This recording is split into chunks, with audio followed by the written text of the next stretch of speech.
美国与伊朗针尖对麦芒，让战争警报再次响彻中东。央视网7月6日报道，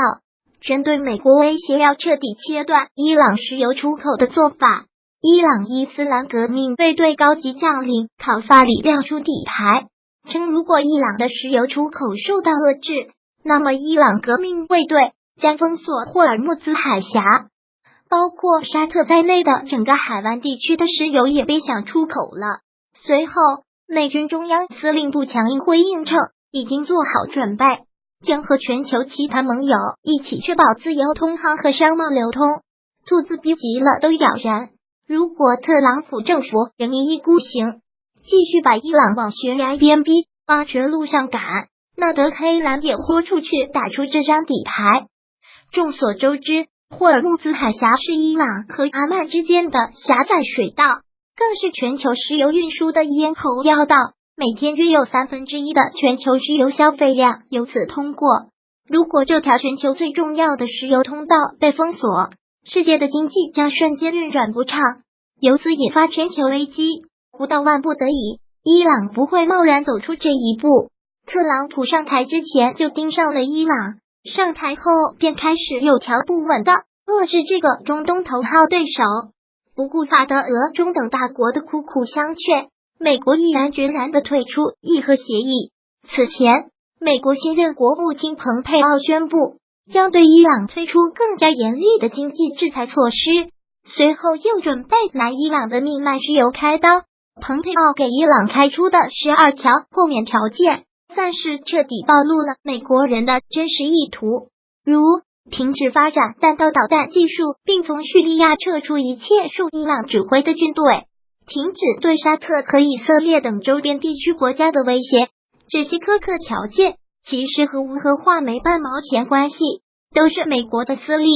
伊朗方面自然不会同意这些条件，选择绕开美国寻求其他国家的合作。但特朗普哪会善罢甘休？前几天，美国威胁世界各国务必在11月前全面停止从伊朗采购原油，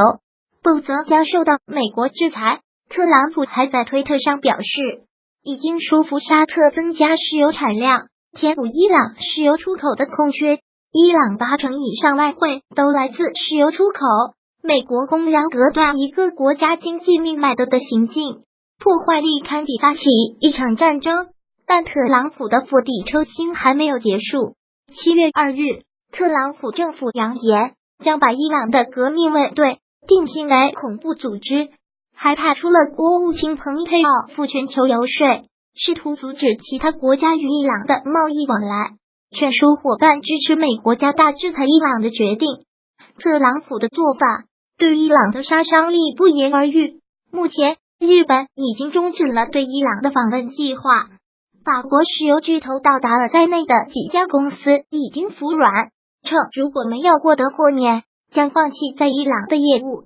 尽管美国能否切断伊朗石油出口尚不可知，但伊朗石油收入锐减将是无法避免的事实。虽然伊朗方面仍然表现出强硬立场，但已经被迫大幅减少进口物资种类，收紧外汇兑换等，